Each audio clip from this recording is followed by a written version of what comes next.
Joining us right now is a man who knows what Obamacare will do to business because he is a very successful businessman and a candidate for the presidency, and someone I really support because of all the candidates on the Republican side, Herman Cain is the only one that I know of who produced a product or a service that is of any value whatsoever. And so without further introduction, we introduce to the Savage Nation candidate Herman Cain, and it's a real honor, sir. Thanks for being with us. Mr. Savage, Michael, this is Herman Cain. Thank you. And let me just say, based on your introduction, I fought Hillary Care back in the early 1990s, and Obamacare is worse. So this judgment, this ruling by the 11th Circuit Court, the 11th Court, is absolutely news to my ears and the news to every business person in America. Because like you said, this is a job killer. But, you know, the liberals, they don't care about jobs. They only care about their agenda. So thank you for having me on, Michael. Well, okay, let's start with the top of the discussion. You know, you have the Republican candidates vying to come out in the front of the field. And I'm not trying to trounce the others, but amongst all of the candidates, Mr. Cain, you seem to be the only one who stands out in terms of actual business experience. I do know that Mr. Romney ran an investment firm. That is true. But in terms of product, I'll take a pizza over a fiduciary instrument any day. You know, you're right. And the difference is I actually made a pizza in the restaurant before I ran the company. I actually made a Whopper before I ran 450 Burger King restaurants. Wait, are you saying you actually were a pizza maker? Yes. Because my philosophy, whenever I took over a new business, was to learn how that business works from the most fundamental, basic level. I actually went into the restaurant and went through some training for a couple of days, so that if I'm making these decisions out of my executive office, I know what I was talking about. I did the same thing at Burger King. I ran a Burger King restaurant before they made me a vice president, even though I had already been a vice president at Pillsbury before. Interesting. My philosophy is just real simple. If you want to know how to solve a problem or you want to better understand the business, get down there and get your hands dirty and do it for a while so you can better understand it. And this is the difference between my business experience and Mitt Romney's all candor, because I've not only run small businesses, medium-sized businesses, saved businesses, started businesses. I've actually made the sandwiches and made the pizzas. And that's the difference between the kind of business experience that I have. Well, look, fiscally, you're a real conservative. And Mr. Romney, and I think he's a wonderful man. I had dinner with him a year and a half ago. He won't acknowledge it today. This is typical of so many politicians. I'm pretty sure if you and I sat down over a pepperoni, you wouldn't hide it the next day. And I hope we can do that one of these days. No, in San Francisco. But he won't acknowledge he had dinner with me. And the interesting thing is he's a very nice man. He's personable. He has a wonderful background. He has wonderful family, honestly. However, he's not a true Republican in the sense of a conservative. He's a liberal Republican on the order of a Rockefeller or even a Bush one, truthfully. And that's not what America needs now, in my estimation. I think you're absolutely right. You know, with all due respect, look, I don't have anything against Mitt Romney, but the difference is, the first difference is what I just described. My business experience has been more hands-on throughout my 40-year career, no matter which job I held. Secondly, I came from very humble beginnings, and I don't have any hard feelings against people who came into a good situation when they were born. No, neither do I. I'm nothing against people who inherit money. God bless them. You know what I'm saying? I hope I leave my children and children's children something. See, the thing is, I had a very humble beginning, so I can better relate to the people that are struggling, because my mom was a domestic worker, my dad was a chauffeur and a barber, and he held jobs that he needed to do in order to get by. So I can identify better with the people who are almost unemployed. I can better identify with the people that are unemployed. I've got relatives that can't find a job because of this sorry, lousy economy, so I can identify more with that. And so, Mr. Cain, let me. I'm curious now. You've got my curiosity. And first, let's stick to the presidential thing, because I'm trying to think of my audience and of my own interests at the same time. How did you actually begin in the corporate world? How did you climb the ladder? when I graduated from college in 1967, I was one of the first ones in my family to ever graduate from college. Went to work for the Department of the Navy as a mathematician. I was a mathematics and physics major. Whoa. Well, now, why don't we know that? Why doesn't America know that Herman Cain was a mathematician?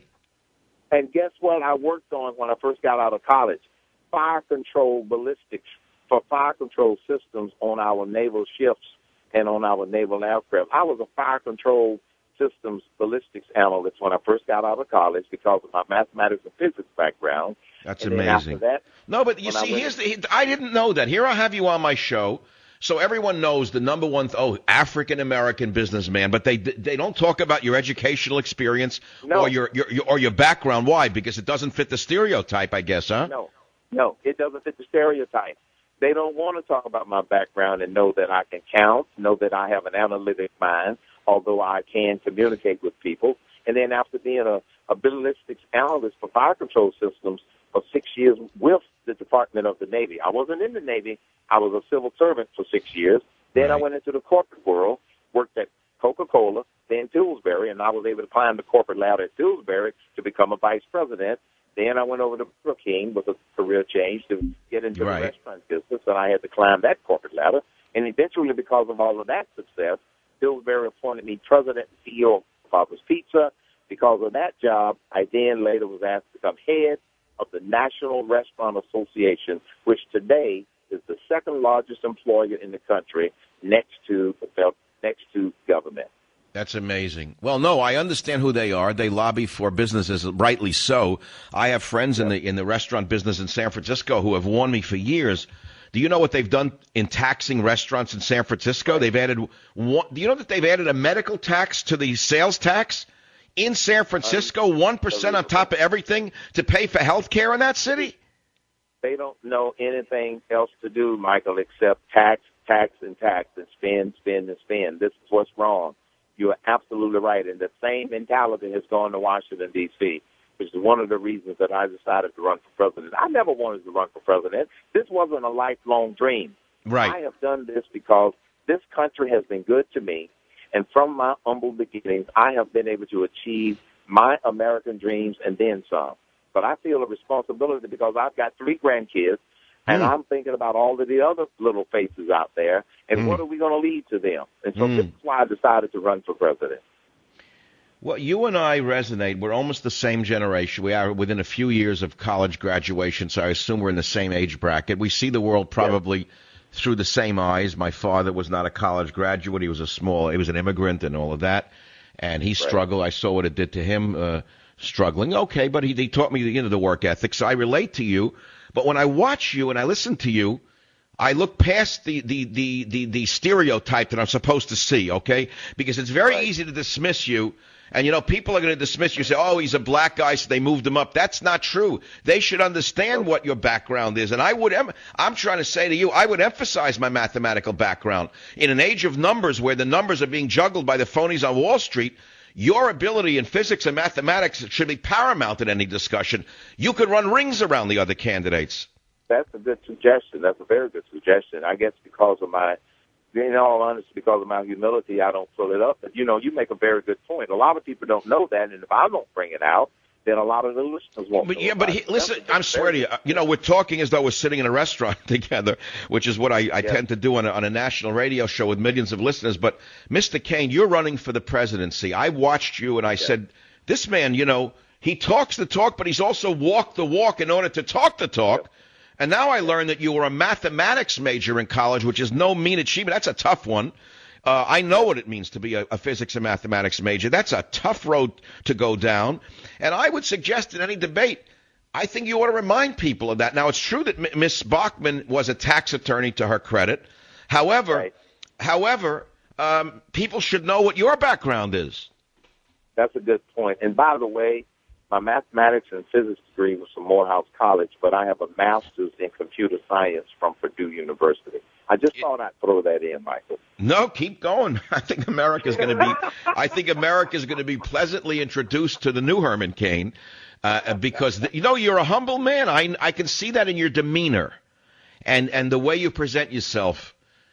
I say to myself, God, What if he really gets, look, it's very early on in the campaign, and people are trying to decide who they want to bet on which horse. And a lot of people say, oh, I don't know. I like Herman Cain, but I don't know because he can't win. What do you mean he can't win? You certainly could win.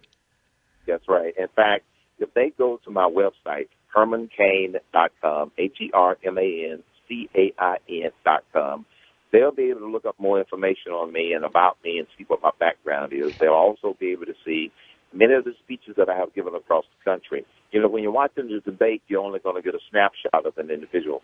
In that debate last night that was on TV, I actually was on camera front and center for about 7.5 minutes out of all of those minutes because they were more interested in creating cat fights between some of the candidates than allowing the American people to really learn something about what you would do. And so I encourage people to go look at my website where they can learn more about my views, my ideas, as well as my background. I agree with you. And let me tell you, my audience, which is a largely independent audience, people may not understand this, but the Savage Nation is a swing audience in the sense that we represent the independent voter, I'd say more so than any other show in America on a national level. And they're making up their mind which way to go, whether to even get involved in it. You see, this is the whole one. Mr. Cain, in my opinion, what's going to determine whether a Republican wins or Obama, God forbid, wins again is whether or not the base comes out. And if the Republicans run a liberal like Romney, the base will not come out. Obama will be reelected. That's the disastrous danger that we are facing, I believe. I absolutely agree with you. And, Michael, in all honesty, that's one of the reasons that I decided to run, because I didn't want to give the Republican Party another chance, excuse the expression, to screw it up.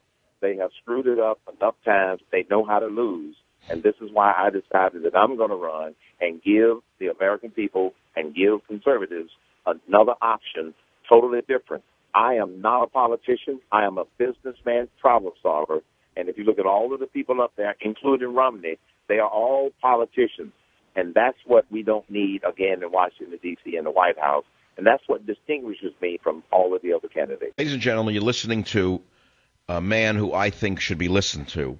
We're speaking with a presidential candidate who you've all heard about, kind of vaguely, I'm sure, because he's not got the flash of some of the others in some ways. But he's the real deal, in my opinion. Herman Cain, real business experience. And we learned tonight for the first time, at least I did, that he studied mathematics and physics in college, which is a darn big deal.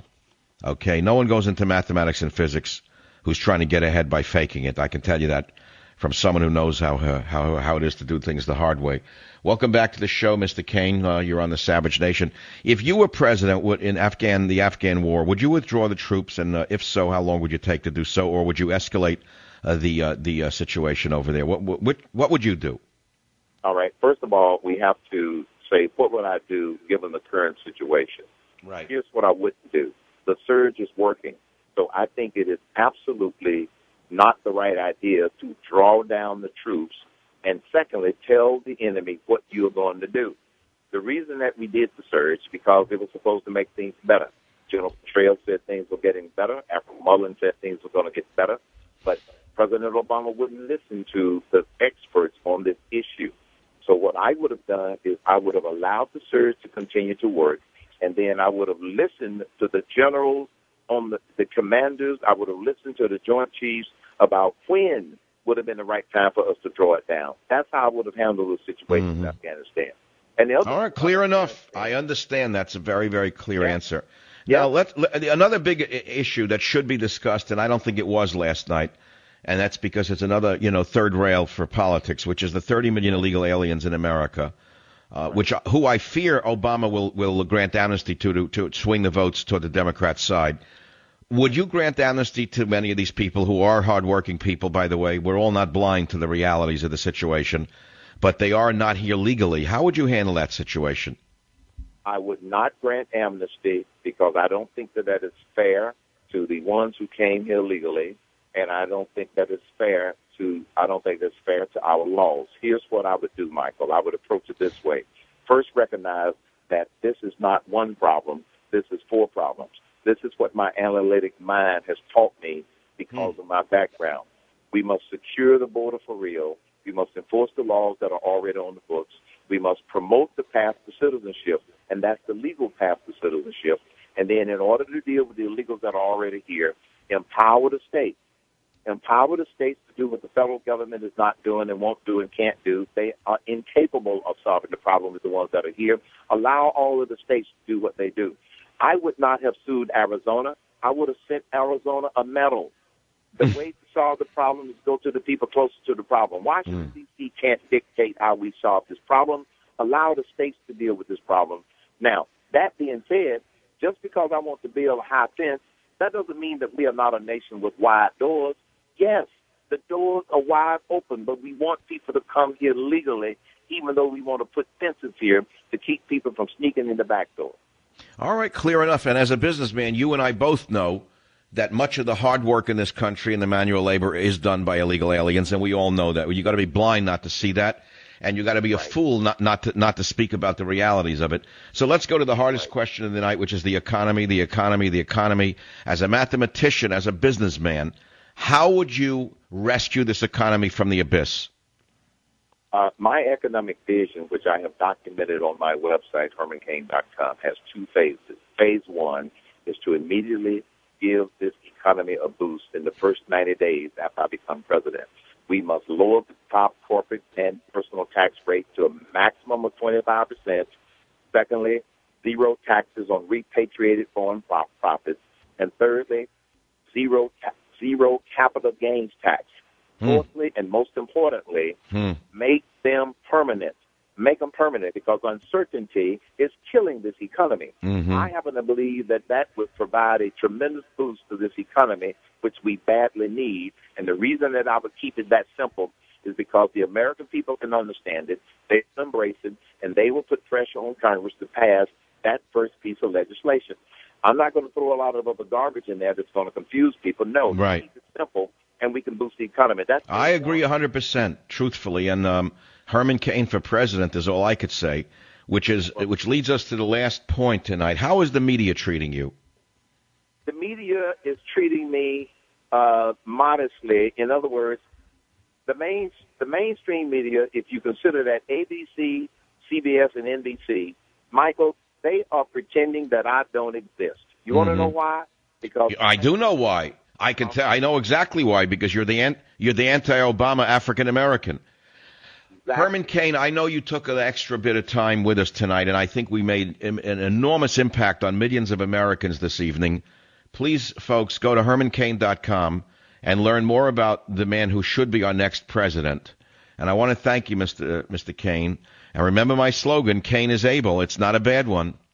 It's not a bad one, Michael. I already got some bumper stickers with that on. Good luck. Thank you.